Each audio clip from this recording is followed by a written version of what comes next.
Ladies and gentlemen, Mr. James Ramirez. Yeah, thank you so much. Really, this is something that I have talked zero about before, so this is all new stuff that no one has seen. You're the first audience, and I'm sorry if I'm terrible walking through it. I'm gonna try to quickly jump through my history of how I kind of landed at working on this, and then I'll kind of walk through the Spiderverse. And I have way too many slides in there, so I'll try to jump through them as quick as possible. But like you said, I'm an art director currently living in Los Angeles.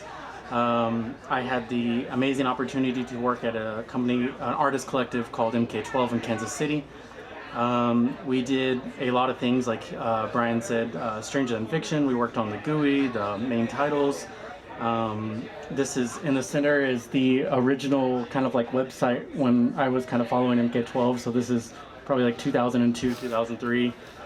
And what I loved about them was that they made a lot of experimental animations and kind of put that at the forefront of their business model, which is artwork is cyclical. So if you make a lot of cool projects, it'll bring in client work. And so they did something like History of America, where they took 6 months off of work and funded their own short film, and then that in turn brought in a lot of internal work, or external work, I should say.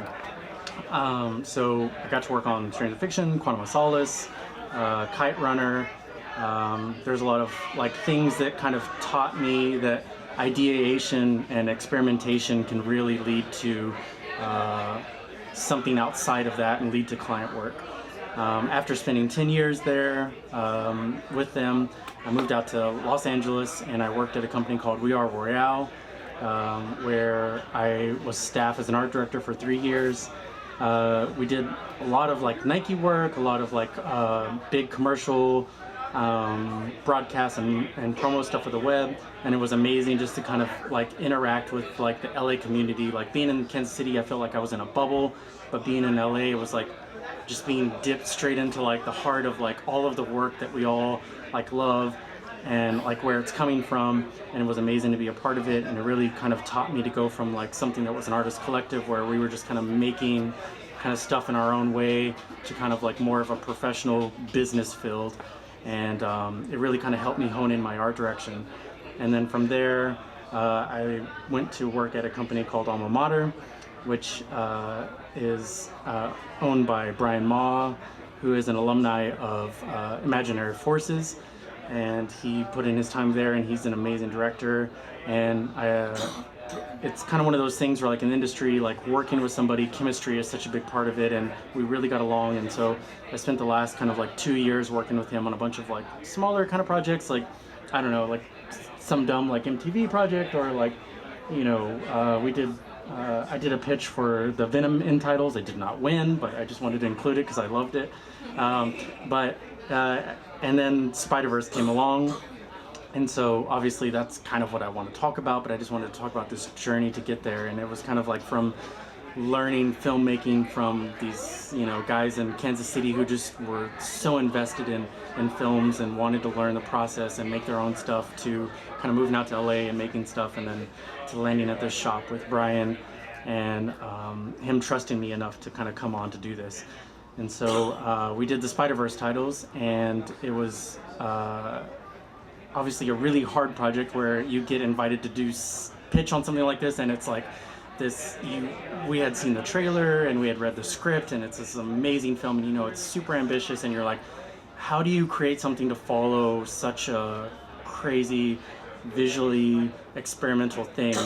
And so we kind of threw down 3 concepts, and this is my first initial concept that I pitched. Brian Ma had pitched 2 additional directions, but it's kind of when I included my initial ones. And what we took away was that this was a story about Miles Morales, and he's into graffiti, and he's into this kind of there was this gritty tone, but overall you wanted to tell the story that kind of connected these characters across these multiple dimensions and kind of tie them together. So what I wanted to do was create something that felt like they were all walking in the same shoes together, but they were in these different dimensions. And how do you convey that visually? And so what I kind of landed on was like I wanted to have onomatopoeias, like you wanted to include all these comic book vernaculars, speed lines, and this kind of grit and halftones, and you wanted to tell the story about him that felt like it was of him and about him, but also including all these other characters. So my interpretation of that was like, well, what if we use like reflections, like because they're all kind of like walking in the same shoes and they're just kind of flip side of each other. So what if we just use reflections as a way to kind of tell this story? So that kind of was like the filmmakers, gravitated to this. They liked it. They thought it was great, but they wanted us to push it. And so it's like, okay, you have all of these artists and you're pushing it like to this amazing degree. How do we like even compete with that? So we kind of pushed forward. And they liked the direction. They were like, great. And they kind of did the traditional client thing, which is, let's take all of these three concepts and let's merge them together and let's take bits and pieces of all of them. And we love this kind of idea of a deconstructed like a comic book. So how do you put that like on the screen? So this is the kind of first motion test that I put together for them, and it was just a way of describing my interpretation of that. And oh, no. So it's very simple, but it did take me a long time to kind of figure out. And it's this idea of like, how do you take these like halftones and kind of spray paint patterns and like 3D characters and typography, and of course there's like names on the screen that need to be displayed. So how do you kind of incorporate all this? And they loved it. They thought it was great, but let's push it. Like, let's push it further. Like they were kind of sick of halftones at this point. And fireworks. And so it's kind of like, it's hard walking into a production where they've been working on it for like 2 or 3 years and you're showing them stuff that they've already seen. So it's like, we've explored halftones. How do we go further than that? And so what they had been developing for the film was these kind of what they were calling burst cards throughout the film. And what they were was these moments for like 2 to like maybe 6 frames. They would break the image apart, go super graphic, and kind of play up the onomatopoeias. And they had some great designers making these things. But what they didn't realize, like, and from my point of view, is like, yeah, that's great because you can just do it for a couple of frames and it's easy to make for a couple of frames, but to do it for like a full title sequence, that's kind of challenging. So we took their feedback, we took all of their kind of inspiration from what they were making, and we went back to the drawing boards, took all of our design, and thought about, at this point we kind of had been watching rough cuts of the film, and so we thought, like, how can we incorporate all of these characters throughout something and make it feel like we're really bringing the comic book vernacular to life? And so what we began to establish was like, obviously halftones is a big important part of it. Doing things like the speed lines and like reducing the characters down to a very graphic quality was kind of like our interpretation of being able to take what they were making for a couple of frames and extend it out to these a longer portion, which would be the full title sequence.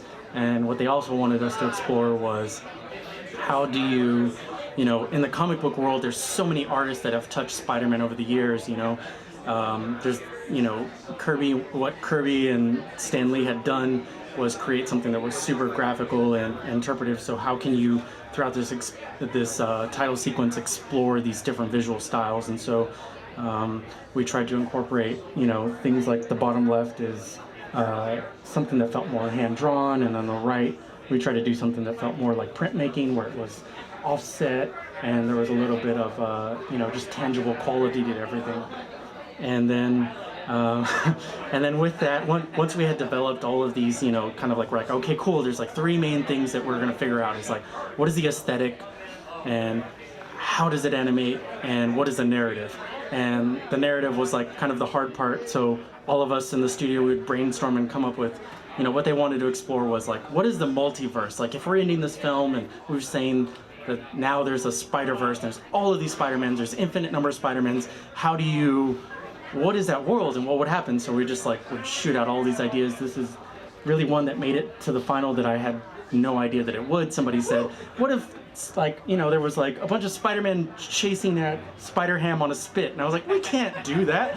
And then we show like Phil Lord, and he's like, that's hilarious. And we're like, okay, yeah, I guess we're gonna include that. And so we did.